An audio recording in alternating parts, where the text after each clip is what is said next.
Yang paling kasihan yang ragu-ragu. Akhirat itu ada apa enggak sih? Kiamat itu ada apa enggak sih?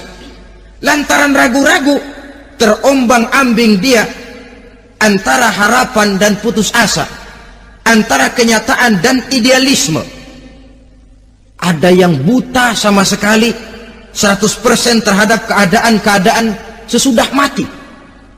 Perhatian mereka hanya tercurah kepada kehidupan sebelum mati. Yang mereka perhatikan siang dan malam tidak lebih daripada urusan perut. Pergi pagi, pulang sore, peras keringat, banting tulang. Cuma soal makan, soal minum, soal pakaian, soal kendaraan, soal rumah tangga, soal anak, soal istri. Yang mereka pentingkan hanya soal-soal politik misalnya, ekonomi, pembangunan dan industri. Untuk soal-soal kayak begitu, giat betul, habis seluruh waktu untuk memikirkan, meningkatkan kebudayaan, politik, sosial, ekonomi. Kadang-kadang kurang tidur, kurang istirahat, berkeliaran ke sana kemari ke tempat yang jauh-jauh. Sampai-sampai kadang-kadang terkena stres, penyakit darah tinggi, ginjal, lever, untuk memikirkan hal-hal yang semata-mata karena dunia saja. Lantas boleh jadi mereka mendapatkan kekayaan yang berlimpah ruah, mendapatkan kedudukan yang tinggi, nama yang semerbak, dikenal orang di barat dan di timur, di utara dan di selatan. Tetapi alangkah kecewanya mereka jikalau datang ajal menjemput nyawa, mati mereka, meninggalkan harta yang banyak, nama yang masyhur. Mereka disebut dengan jasa-jasanya. Radio memberitakan, TV menyiarkan, koran-koran memuat. Bahkan nama mereka kadang-kadang dikenang 2-3 tahun setelah wafatnya. Tetapi dalam pada itu, roh mereka merintih, mengeluh, menderita, karena dilemparkan oleh Allah ke tempat-tempat yang kotor. Penyesalan yang sudah tidak akan ada gunanya lagi. Saudara-saudara kaum muslimin rahimakumullah, oleh karena itu kehidupan akhirat bukanlah dongeng dan takhayul, bukan khurafat dan hayalan. Kehidupan akhirat, hari kiamat adalah kebenaran dan kepastian. Dalam surah Al-Hajj ayat ke-7, Allah Subhanahu wa taala menyatakan, wa anna as-sa'ata atiyatun la raiba fiha wa anna Allah yab'atsu man fil qubur, dan bahwasanya kiamat itu sesungguhnya adalah sesuatu yang pasti dan tidak ada keraguan-raguan lagi di dalamnya, dan bahwasanya Allah sungguh-sungguh akan membangkitkan manusia dari kuburnya masing-masing. Nah, kalau kita sudah yakin kiamat sesuatu yang pasti adanya, akhirat sesuatu yang pasti adanya, dari mana pembicaraan tentang kiamat ini kita mulai? Tentu dari diri kita. Marilah kita mencoba melihat proses perjalanan hidup ini sampai kita memasuki kiamat.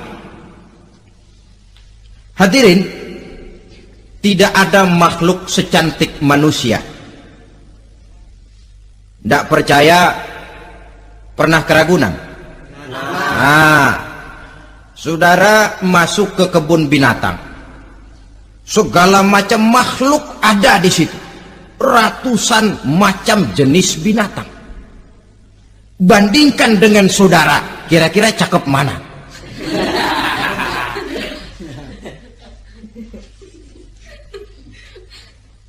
Dari seluruh makhluk yang diciptakan Allah itu, manusia fi ahsani taqwim, dalam bentuk yang paling sempurna, sejak susunan biologis sampai kemampuan berpikir.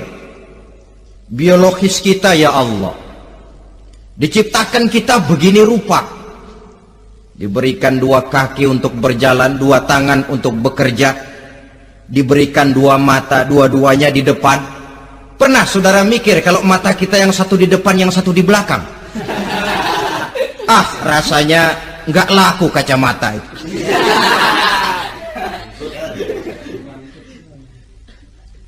Diberikan hidung dengan 2 lubang, tahu betul Allah ke bawah lagi lubangnya. Coba pikir kalau lubang hidung kita menghadap ke atas. Aduh, kalau musim hujan repot jagain hidung. Laqad khalaqnal insana fi ahsani taqwim. Sungguh telah kami ciptakan manusia dalam bentuk kejadian yang paling sempurna ketimbang makhluk-makhluk Allah lainnya. Nah, kesempurnaan manusia ini oleh karena hidupnya terdiri dari 2 unsur pokok. Pertama unsur jasmani dan kedua unsur rohani. Jasad dan roh. Jasad yang terlihat sekarang ini, potongan saudara yang ngejedok di depan saya ini jasad saudara. Ini yang berasal dari sari pati makanan yang dimakan oleh bapak ibu kita. Lalu hasil kerjasama yang baik antara ibu dengan bapak, terwujudlah kita. Kalimat langsungnya, jasad ini berasal dari tanah yang tadi berubah dari bayi, remaja, dewasa, meningkat hari tua. Yang berubah itu jasmani kita. Kenapa? Karena jasmani itu materi, benda, daya tahannya terbatas. Dia berubah oleh pergeseran masa dan pertukaran waktu. Apa ada orang makin tua makin cakep? Jasmani oleh karena dia materi, dia berubah oleh pergeseran masa dan pertukaran waktu. Nah, yang menyebabkan jasmani itu bergerak karena ada roh di dalamnya. Ini yang menyebabkan kehidupan. Ini yang menjadi sumber kehidupan, pusat kesadaran dan pengertian dalam kehidupan manusia. Tanpa roh dalam diri kita, maka jasad kita, pernah lihat orang mati? Nah, itu kalau orang mati, coba perhatikan. Apanya yang kurang? Kupingnya masih ada, tapi sudah tidak sanggup mendengar. Matanya masih lengkap, tapi tidak mampu melihat. Jangankan melihat, terbuka saja tidak. Mulutnya masih ada, tapi sudah tidak bicara lagi. Telinganya cukup, tapi sudah tidak sanggup mendengar. Kakinya lengkap, tapi tidak mampu lagi berjalan. Apa penyebabnya itu? Ternyata jasmani kita, jasad ini, manakala sudah ditinggalkan oleh roh, dia tidak akan bisa berdaya apa-apa. Tidak mampu berjalan, tidak pula berbuat, tidak pula bekerja apapun saja. Saudara-saudara, dua-duanya punya kebutuhan. Jasmani ada kebutuhannya, rohani pun ada kebutuhannya. Jasmani yang jelas perlu makan, perlu minum, perlu tidur, perlu pakaian, dan sebagainya. Nah, apabila saat berpisah datang, ajal sampai, berpisahlah roh dan jasad. Dan itulah yang dinamakan dengan maut. Jadi apa sih mati itu? Mati adalah berpisahnya roh dengan jasad. Sebab itu Islam sangat menganjurkan kita untuk banyak-banyak mengingat mati. Bagaimana caranya mengingat mati?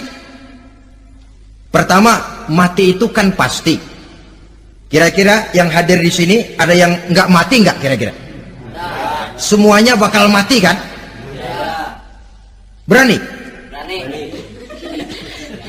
Sekarang mau? Saudara, sebenarnya kalau kita merenung lebih jauh, orang itu tidak perlu takut mati. Walaupun tidak boleh terlalu berani menghadapi mati. Karena bagaimanapun takutnya kita kepada mati, toh dia pasti datang. Bagaimanapun beraninya kita mati, kalau belum ajal ya tidak mati juga. Jadi muslim itu kan harus berani menghadapi hidup dan tidak takut menghadapi mati. Mati adalah sesuatu yang pasti. Muslim dianjurkan banyak-banyak mengingat mati dalam kehidupan. Caranya bagaimana? Pertama, berziarah nengokin teman yang sakit. Ya? Suka nengokin teman yang sakit enggak? Oh, itu pahalanya kata Nabi. Menengok orang yang sedang sakit lebih afdol daripada sholat sunnah 1000 rakaat. Apa pernah saudara sembahyang sunnah sampai 1000 rakaat? Nengokin orang sakit pahalanya lebih afdol daripada itu. Kenapa menengoki orang sakit mengingatkan kita kepada mati? Iya ya, ini teman saya yang kemarin seger banget, bercanda sama saya, ketawa sama-sama, sekarang terbaring tidak berdaya, hilang kemampuannya, hilang keceriaannya, sakit. Iya kalau sembuh, kalau ajal, iya sekarang giliran dia, kalau jatuh ke saya. Lalu menghibur teman dengan kata-kata yang enak, yang akan mendatangkan sugesti supaya dia cepat sembuh. Jangan nengokin orang sakit jujur, sakit apa lu? Perut. Emang teman gua kemarin sakit begini mati ya? Wah, itu orang bisa jadi shock lantaran etika kita tidak akan sampai ke sana. Menjenguk orang sakit akan mengingatkan kita kepada mati. Apalagi ziarah kubur. Ada yang orang tuanya sudah meninggal? Kalau ada, ya tidak bisa tiap hari, sekurang-kurangnya seminggu sekali, Jumat pagi misalnya, ziarah kita ke kubur. Sehingga kalau kita masuk kubur kan ada etikanya. Assalamualaikum ya ahlal kubur wa inna insyaallahu bikum lahikun. Hai penduduk kubur, keselamatan bagi kamu dan kami yang masih hidup sekarang ini insyaallah pasti bakal nyusul kamu.